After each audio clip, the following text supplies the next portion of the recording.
নমস্কার বন্ধুরা, সুপ্রভাত। রিদ্ধিস মম চ্যানেলে আপনাদের স্বাগত। আশা করছি সবাই ভালো আছো, আমিও ভালো আছি। আজকের ভিডিওটা শুরু করছি ছট পুজোর ভিডিও নিয়ে। তো আমরা গত রাত্রি রান্না করেছিলাম। তো এখন সকাল সকাল বলতে ভোর 5টে বাজে। আমরা সকাল সকাল সবাই ঘুম থেকে উঠে পড়েছি। আর আমাদের এখন ঠেকুয়া ভাজার প্রস্তুতি চলছে। তো ঠেকুয়া ভাজাতে সবাই কিন্তু হাত বাটিয়ে কাজ করছি, সবাই মিলেমিশে কাজ করছি। তারপরে বিকেলে প্রিপারেশন করব, সব ডালা টালা সাজানো। তো মোটামুটি এখন 2টো বাজে, আমরা চলে এসেছি।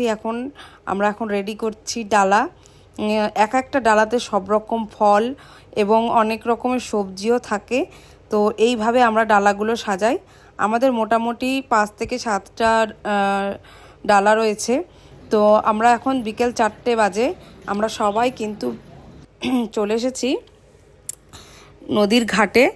আর বেলা 4টে বাজে এখন, সবাই মোটামুটি আসতে শুরু করে দিয়েছে।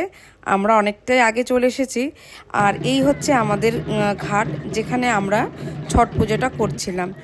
আর এই যে এখন সূর্য নামবে করছে। এখন বাড়ির যারা গার্জেন, যারা উপোস থাকে, তারা কিন্তু জলে নেমে পড়বে পুজো করার জন্য। আর এই হচ্ছে আমাদের ঘাটের, যেখানে আমরা ডালা রাখবো সেইখানে এইভাবে আমরা এবার সাজিয়েছিলাম। তো এই পাশটাতে আমরা পুজো করছি। আর ঘাটের সমস্ত জায়গাতে বিভিন্ন জায়গা থেকে মানুষ এসে এইভাবে সাজিয়ে পুজো করে। বিকেলের সূর্যটা কি অপরূপ দৃশ্য, সুন্দর লাগছে। আমাদের অপোজিট সাইডে, মানে আমরা নদীর ওপারটাতেও কিন্তু ভীষণ ভিড় হয়েছে এবং অনেক লোক সেখানেও কিন্তু পুজো করছে। চারিদিকটা দারুণ লাগছেও দেখতে।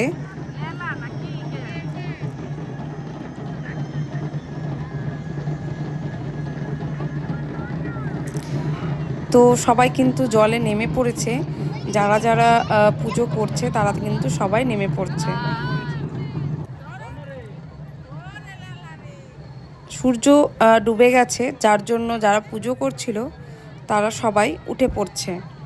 আর এদিকে ডালা গোছানোর পরে বাড়ি যেতে হবে। বাড়ি গিয়ে আবার রাত্রের সেই ঠেকুয়া ভাজা কমপ্লিট করে ঘুমিয়ে ভোরবেলা উঠতে হবে। এখানে আমি রাত্রের ভিডিও ক্যাপচার করতে পারিনি, রাত্রের ভিডিও আমরা নিতে পারিনি।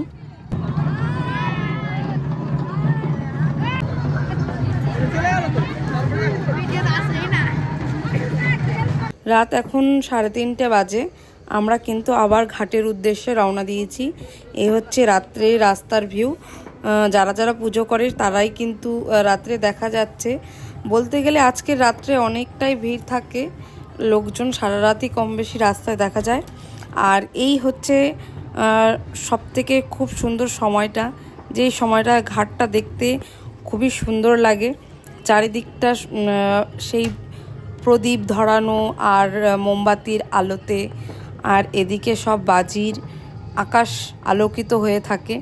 খুব সুন্দর লাগে চারিদিকের পরিবেশটা। লাইট না থাকলেও মনে হয় যে হ্যাঁ, চারিদিকটা আলো হয়ে আছে। এই হচ্ছে আমাদের পুজোর জায়গাটা, যেখানে আমি একটু সাহায্য করে দিচ্ছি। পুজোর সব জায়গাতে, মানে সব ডালার উপরে একটা করে মোমবাতি করে লাগাতে হয়। আর এই হচ্ছে আমাদের অপোজিট সাইড, ওপারটা। এপার থেকে ওপারটা দেখতে কিন্তু ভীষণই সুন্দর লাগছে। আর এই হচ্ছে মা গঙ্গা এবং সূর্যদেব, যেটা পুজো করা হয় এই ছট পুজোতে। যেমনটা বলছিলাম যে আজকের দিনে ঘাটটা দেখতে খুবই সুন্দর লাগে। চারিদিকে বাজির আলো এবং প্রদীপ, মোমবাতি এইসবের আলোতে চারিদিকটা আলোকিত হয়ে আছে। প্রচুর লোকের সমাগম ঘাটে। তো এটা আমাদের ঘাট নয়, এটা আলাদা পাশের ঘাট, সেটা আমি ক্যাপচার করেছি। রিদ্ধিও এখানে বেশ মজা করছে। বাড়ির বাচ্চা কাচ্চাগুলোও সব এসেছে আর তারাও ভীষণ মজা করছে। রিদ্ধি এখানে বাজি ফোটাচ্ছে। তো এই করতে করতে প্রায় অনেকটাই সকাল হয়ে গেল। এবার বাড়ির লোকের নাম্বার পালা, জলের মধ্যে যে দাঁড়িয়ে থাকতে হবে। আর আমাদের এই জায়গাটা, মণ্ডপটা দেখতেও ভীষণ সুন্দর লাগছে রাত্রের বেলায়। তো তারপরে একটু সকাল হতেই এখানে আমরা সব সিঁদুর পড়াচ্ছি একে ওকে। তো তারপরে এবার নামবো আবার জলে।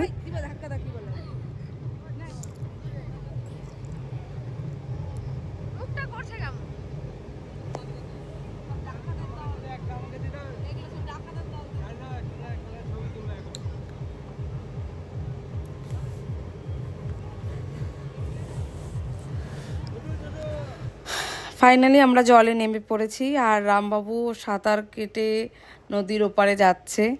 আর এই বছর খুব মজার বিষয়, আমি 3টে নারকেল পেয়েছি। তো দেখতে দেখতে সকাল হয়ে গেছে, সূর্য উঠে গেছে। আর সূর্য উঠে গেলে সবাই জল থেকে উঠে পড়ে।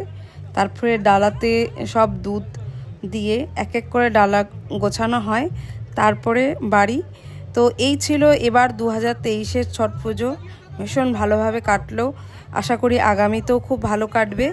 আর এই ছট পুজো ভিডিও তোমাদের সাথে শেয়ার করতে পেরে খুব ভালো লাগলো। এই ভিডিও দেখতে, এই টাইপের ভিডিও দেখতে আশা করি আবার চ্যানেলটা ভিজিট করবে। তো থ্যাংক ইউ এতক্ষণ সাথে থাকার জন্য। তো পরবর্তী ভিডিও দেখার জন্য অবশ্যই সাবস্ক্রাইব বাটনটা ক্লিক করে রাখবেন। সুস্থ থাকবেন, ভালো থাকবেন, আর অবশ্যই আমার চ্যানেলটা সাবস্ক্রাইব, লাইক এবং কমেন্ট করবেন। Thank you.